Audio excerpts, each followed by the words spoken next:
नाज़िम साहब, काबिल एहतराम मेहमानान खुसूसी, सदर मुदर्रिस और तमाम असातिज़ा इकराम और मेरे हर दिल अजीज साथियों, अस्सलामु अलैकुम व रहमतुल्लाहि व बरकातुहू।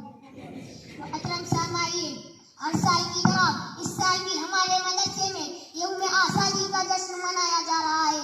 हर मुल्क की तारीख में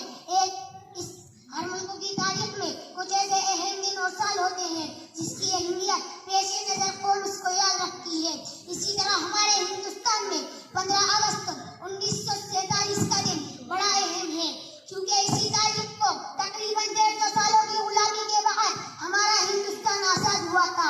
हर साल 15 अगस्त का दिन यौम आज़ादी के नाम पर बड़े धूमधाम से मनाया जाता है।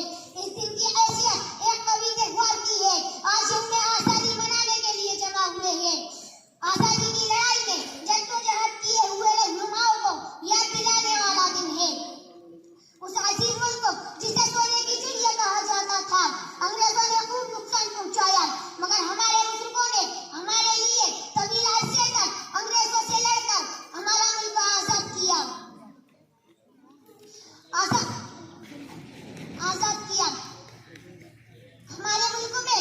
हमारे मुल्क में हिंदू मुस्लिम सिख ईसाई सब आपस में मिलजुल कर रहते हैं, आपस में खुशियां मनाते हैं।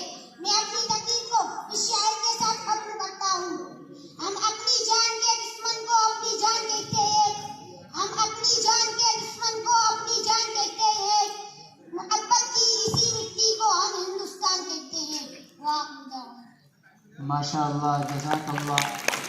ये था मोहम्मद रेहान, हमारे मदरसे के ज़िम्मेदार अलहाज अनीस साहब की तरफ से 200 रुपये का इसको इनाम पेश किया गया है। इसी तरीके पर टीचर स्टाफ की तरफ से भी इनाम दिया गया है और प्रोग्राम में हिस्सा ले